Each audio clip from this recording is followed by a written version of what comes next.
Hello students, मैं doctor Anil Arora, department of botany, government Dungar college Bikaner से। आज हम एज इफ़ेक्ट्स की बात करेंगे। इसे हिंदी में हम कोर प्रभाव भी कहते हैं। यह हमारा टॉपिक जो है वो इकोलॉजी का एक पार्ट है और बायोडाइवर्सिटी के साथ जुड़ा हुआ है। In ecology, edge effects are changes in population or community structures that occurs at the boundary of two or more habitats. edge effect या कोर प्रभाव हम किसे कह सकते हैं?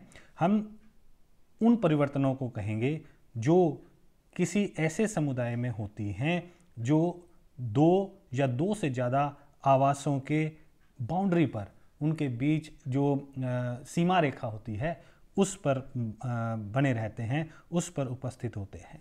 तो आसान शब्दों में अगर हम कहें तो हम कह सकते हैं ऐसी समष्टियाँ, ऐसे समुदाय जो उनकी संरचना के अंदर अगर कोई परिवर्तन हो जाता है जो दो या दो से अधिक आवासों की बाउंड्री पर उपस्थित होते हैं तो हम उसे एज इफेक्ट्स कह देते हैं। Areas with small habitat fragments exhibit especially pronounced edge effect that may extend throughout the range. ऐसे छोटे छोटे आवासीय खंड जो छोटे आकार के होते हैं, जो जिनके आकार ज़्यादा बड़े नहीं होते हैं, उनमें हम एज इफ़ेक्ट्स को ज़्यादा स्पष्ट रूप से हम देख सकते हैं। और जो हम देखते हैं कि extend through out the range, ये पूरे क्षेत्र में हमें फैले हुए मिलते हैं। As the edge effects increases, the boundary habitat allows for greater biodiversity. जैसे जैसे एज इफेक्ट बढ़ता है वैसे वैसे सीमा रेखा पर उपस्थित जो आवासीय क्षेत्र होते हैं उनमें बायोडाइवर्सिटी भी बढ़ती जाती है, उनमें जैव विविधता भी क्या होती है, वो बढ़ जाती है। क्योंकि ज़्यादा से ज़्यादा अगर चेंजेस होंगे तो ज़्यादा से ज़्यादा जातियाँ वहाँ पर एकत्रित होना शुरू हो जाती हैं।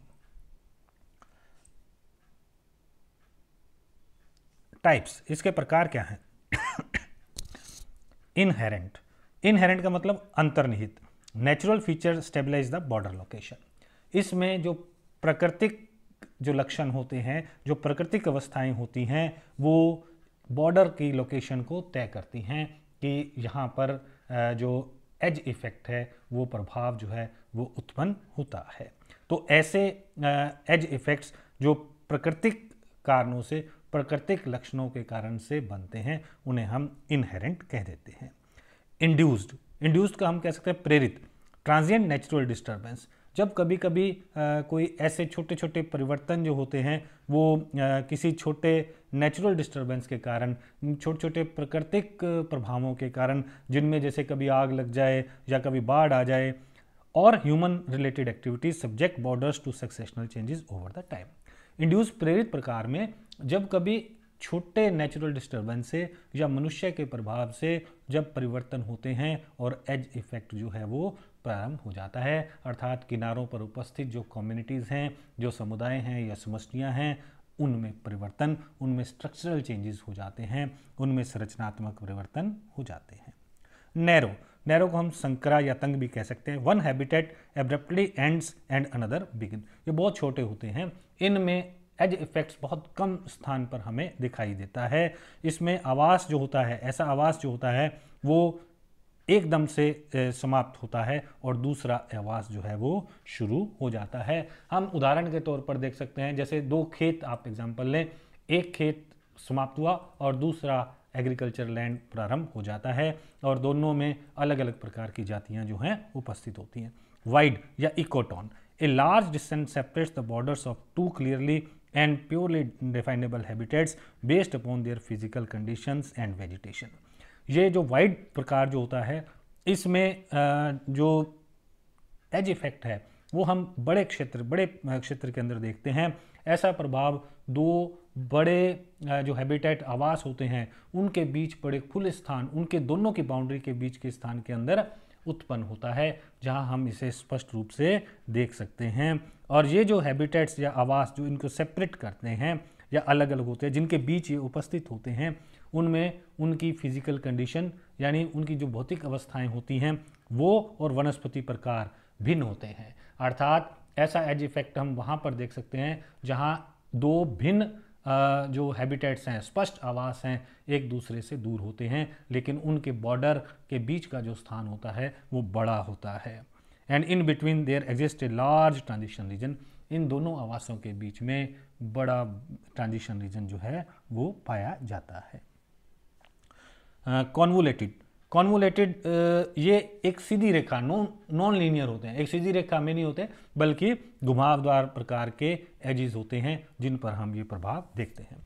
Perforated, the border has gaps that host other habitats, इस प्रकार के जो एज इफेक्ट होते हैं इनमें जो एजेस होते हैं वो परफोरेटेड, खंडित होते हैं, थोड़ा सा आया फिर छूट गया, फिर दूसरा खंड शुरू हो गया, फिर तीसरा खंड शुरू हो गया, तो इस प्रकार परफोरेटेड या खंडित प्रकार के हमें एजेस जो हैं वो दिखाई देते हैं, और इनके बीच के जो स्थान होते हैं उनमें कोई दूसरा आवास भी उपस्थित हो सकता है। Height can create borders between patches as well, जो ऊंचाइयां होती हैं वो भी क्या करती हैं, जो पैचेज होते हैं, ऐसे खंड होते हैं, उनके बीच में स्थान बना देती हैं या पैचेज को क्रिएट कर देती हैं। सैंड ड्यून्स पर या बड़े बड़े पहाड़ों पर जहां ऊंचाई होती है वहां पर हम इस प्रकार के एजेस को देख सकते हैं। बायोडाइवर्सिटी, अब ये जैव विविधता से किस प्रकार से संबंधित है उसको हम देखेंगे। Environmental condition enable certain species of plants and animals to colonize habitat borders, जब पर्यावरणीय अवस्थाएं ही पादप जातियों या जंतु जातियों को बॉर्डर्स पर, किसी आवास के किनारों पर एकत्रित होने के लिए मजबूर करती हैं। Plants that colonize tend to be shade intolerant and tolerant of dry condition such as shrubs and vines, जो ऐसे स्थानों पर ऐसी पादप जातियां हम देख सकते हैं जो शेड इनटॉलरेंट होते हैं, जो छाया में नहीं उग सकते हैं, and tolerant to the dry condition, और शुष्क जो परिस्थितियां होती हैं उनके लिए सहनशील होते हैं, जैसे कुछ श्रब्स और वाइन्स का मतलब जो हम रेंग करके जो पादप बड़े होते हैं, लताएं जिनको हम कहते हैं वो। तो कभी कभी क्या होता है, जब एक हैबिटेट, मान लीजिए फॉरेस्ट है, जंगल के अंदर बहुत ऊंचे पेड़ हैं और नीचे बहुत छाया उपस्थित है, तो कुछ पादप ऐसे होते हैं जिनको, जो छाया के प्रति असहनशील होते हैं, इनटॉलरेंट होते हैं, उनमें वृद्धि नहीं होती, या हम कह सकते हैं कि वहाँ पर ह्यूमिडिटी ज़्यादा होती है, तो कुछ पादप ऐसे जो ड्राइनेस को पसंद करते हैं, शुष्क अवस्था को पसंद करते हैं, तो ऐसी पादप जातियाँ उस आवास के किनारों की ओर क्या हो जाती हैं, स्थानांतरित होती हैं, तो इसे हम एज इफेक्ट कहते हैं। Animals that colonize tend to be those that require 2 or more in more habitats, जो जंतु होते हैं जिनको यूजुअली 2 आवास की आवश्यकता पड़ती है, जैसे उनके लिए जो भोजन है जब एक आवास में समाप्त हो जाता है तो दूसरे आवास के अंदर स्थानांतरित हो जाते हैं, तो ऐसे जो जंतु हैं वो जंतु इन दोनों आवासों के बॉर्डर पर, सीमा पर उपस्थित रहते हैं, तो ये उनके वहाँ पर कोलोनाइजेशन उनका होता है। उदाहरण के लिए जैसे वाइट टेल्ड हो सकता है, म्यूल डियर हो सकता है, कॉटन टेल रैबिट्स हो सकते हैं, ब्लू जेज हो सकते हैं, या रोबिन्स हो सकते हैं। तो इस प्रकार के जो जंतु हैं वो 2 आवासों के बीच में जो बॉर्डर है, वो एज है, वहाँ पर कॉलोनाइज होते हैं, वहाँ पर रहते हैं। Some animals travel between habitats while edge species are restricted to edges, कुछ जो एनिमल्स होते हैं वो एक आवास से दूसरे आवास के अंदर स्थानांतरित हो जाते हैं, वो बॉर्डर पर नहीं रहते, लेकिन कुछ जानवर ऐसे होते हैं जो जिन्हें हम एज स्पीसीज भी कह सकते हैं, हम उन्हें कोर जातियां भी कह सकते हैं, वो दोनों आवासों के बीच जो बाउंड्री है वहीं पर टिके रहते हैं, वहीं पर उपस्थित रहते हैं। Larger patches include more individuals and therefore have increase biodiversity, जो बड़े बड़े ऐसे बॉर्डर होते हैं वहाँ पर हम अधिक जैव विविधता को देख सकते हैं, वहाँ पर अधिक प्रकार की पादप जातियाँ बनती हैं, वहाँ पर अधिक प्रकार के जंतु वहाँ पर हमें दिखाई देते हैं। The width of the patch also influence diversity, जो ऐसा एक खंड है जहाँ पर जानवर उपस्थित है, उसकी चौड़ाई भी जो है वो विविधता को या बायोडाइवर्सिटी को प्रभावित करती है।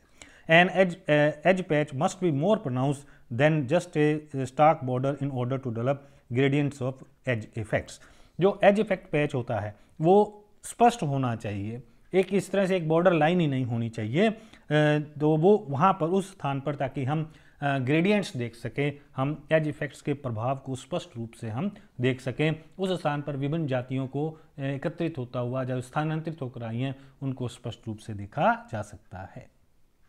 Animals travelling between communities can create travel lens along borders.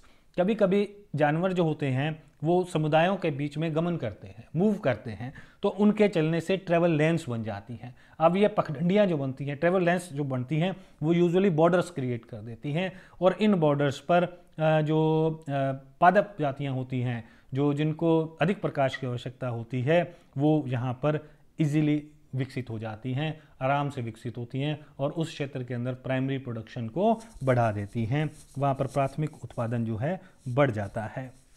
जैसे जैसे अधिक प्रकाश मिलता है वैसे वैसे जातियाँ भी वहाँ पर बढ़ती जाती हैं, उनका संख्या भी बढ़ जाती है, और उनका साइज़ जो है, आकार भी है, वो भी बढ़ता है। जब उनका आकार बढ़ता है और प्राइमरी प्रोडक्शन जब बढ़ता है, तो वहाँ पर उन पर निर्भर जो जंतु होते हैं वो भी वहाँ पर आना शुरू हो जाते हैं। जैसे हर्बीवोरस हैं, शाकाहारी प्रकार के इंसेक्ट्स हैं, कीट हैं, और ऐसे बर्ड्स हैं जो उन क्षेत्रों के अंदर अपने घोंसले बना देते हैं। तो ये एक के बाद एक ट्रॉफिक लेवल स्तर तक बढ़ते चले जाते हैं। The 3 factors affecting edge can be summarize. अब कोरों को या एजिस को प्रभावित करने वाले कौन से कारक हैं उनके बारे में बात करेंगे। सबसे पहले एबायोटिक इफेक्ट।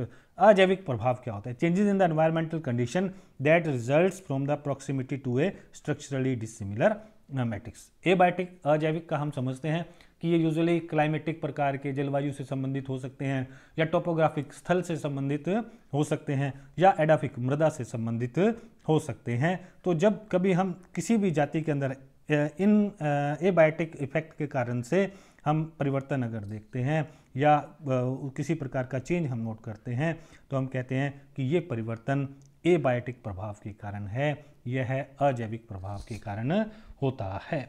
तो ये यूजुअली क्या होता है कि हम देख सकते हैं कि दो भिन्न प्रकार के जो खांचे होते हैं, जो भिन्न प्रकार के जो एजिज होते हैं, वो अगर एक दूसरे के निकट होते हैं, वैसे तो वो भिन्न है लेकिन एक दूसरे के निकट उपस्थित होते हैं, उनमें एबायोटिक चेंजेस, हम एबायोटिक प्रकार के परिवर्तन जो है वो हम अधिक देख सकते हैं।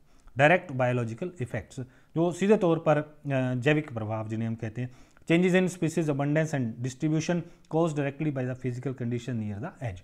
अब कोर के नज़दीक या बाउंड्री के नज़दीक या किनारों के नज़दीक जब कभी भी भौतिक परिस्थितियाँ चेंज होती हैं, परिवर्तित होती हैं, तो जातियों की अबंडेंस, बाहुल्यता और डिस्ट्रीब्यूशन, उनके वितरण पर प्रभाव पड़ता है और उनमें परिवर्तन आ जाता है, जिससे एज जो हैं, किनारे जो हैं, वो प्रभावित होते हैं। Indirect biological effects which involves changes in species interactions such as predation, brood parasitism, competition, herbivory, and biotic pollination and seed dispersal. Indirect प्रकार के जो होते बायोलॉजिकल इफेक्ट्स होते हैं, उनमें क्या होता है कि जो जीव आपस के अंदर उनके जो रिलेशनशिप है, जो आपसी संबंध है, उनमें परिवर्तन होता है, उनके बिहेवियर के अंदर, उनके व्यवहार के अंदर जो है वो परिवर्तन होता है, जिसे हम इनडायरेक्ट बायोलॉजिकल इफेक्ट कहते हैं। जैसे परजीविता के अंदर, पैरासाइटिज्म के अंदर कोई परिवर्तन आ जाए, जैसे ब्रूड पैरासाइटिज्म के अंदर कोई परिवर्तन आ जाए, प्रीडेशन, शिकार में कोई परिवर्तन हो जाए, या कंपटीशन, उनके बीच में आपस के अंदर जो कंपटीशन है उसमें किसी प्रकार का परिवर्तन होता है, जिससे पादप जातियां जो हैं वो प्रभावित होती हैं। ह्यूमन इम्पैक्ट्स, मानव का क्या प्रभाव है? Human activities creates edge through development and agriculture. मनुष्य की जो एक्टिविटीज़ हैं, मनुष्य जो कार्य करता है, वो एज निर्माण भी कर सकता है। कैसे? थ्रू डेवलपमेंट एंड एग्रीकल्चर, अपने विकास के लिए किसी भूमि का उपयोग करना या खेती करना। Often the changes are detrimental to both the sizes of the habitat and to the species. सामान्यतः ये जो परिवर्तन होते हैं, ये किसी भी जाति के आकार और जाति के आकार और आवास के आकार पर भी निर्भर करते हैं, उसको भी निर्धारित करते हैं। Example of human impacts, human impacts का क्या प्रभाव है? Introduction of invasive exotic species, मनुष्य बाहर से ला करके दूसरी जातियों को वहाँ पर उगा दे। Higher severity and frequency of fires, जंगलों में आग का लगना, मनुष्य की गलती के कारण से आग लगना, वो अधिक लगना या दूर तक आग का फैल जाना। Companion animals acting as predators and competitor, बाहर से ला करके ऐसे पेट्स वहाँ पर रख देना जो वहाँ पर पहले से उपस्थित जो शिकारी जंतु जो हैं उनसे कंपटीशन रखते हैं, कंपटीशन बढ़ जाता है। ट्रेल्स हो सकते हैं, पोल्यूशन हो सकता है, इरोजन हो सकता है, मृदा का इरोजन हो सकता है या प्रदूषण हो सकता है। लॉस ऑफ फॉरेजिंग हैबिटेट्स, चराई के जो बड़े बड़े जो आवास होते हैं उनको मनुष्य अपने शहरीकरण के लिए या इंडस्ट्री लगाने के लिए यूज़ में कर लेता है, जिससे उन हैबिटेट, उन आवासों का नुकसान होता है और वो समाप्त हो जाते हैं। हैबिटेट फ्रेगमेंटेशन, जो बड़े बड़े आवास जंगल हैं उनको खंडित कर देते हैं, बीच बीच में से मनुष्य उसके लिए अपनी जगह को अपने लिए उस जगह को यूज़ कर लेता है। तो इस प्रकार से ये एज इफेक्ट या कोर प्रभाव जो हमने यहाँ पर देखा। तो कोर प्रभाव कुछ नहीं है, जब कभी किसी ऐसी समुदायों या पॉपुलेशन में परिवर्तन जो किनारों पर उपस्थित हैं, दो आवासों के बीच जो बाउंड्री वॉल है वहाँ पर उपस्थित हैं, यदि उनमें परिवर्तन अगर किसी प्रकार का होता है तो हम इसे एज इफेक्ट्स कहते हैं। या आवास, मुख्य आवास से कुछ जातियाँ जो होती हैं वो किनारों की तरफ स्थानांतरित होना प्रारंभ हो जाती है, किनारों पर एकत्रित हो जाती हैं, तब भी हम इसे क्या कहते हैं? एज इफेक्ट कहते हैं, हम इसे कोर प्रभाव कहते हैं। Thank you so much.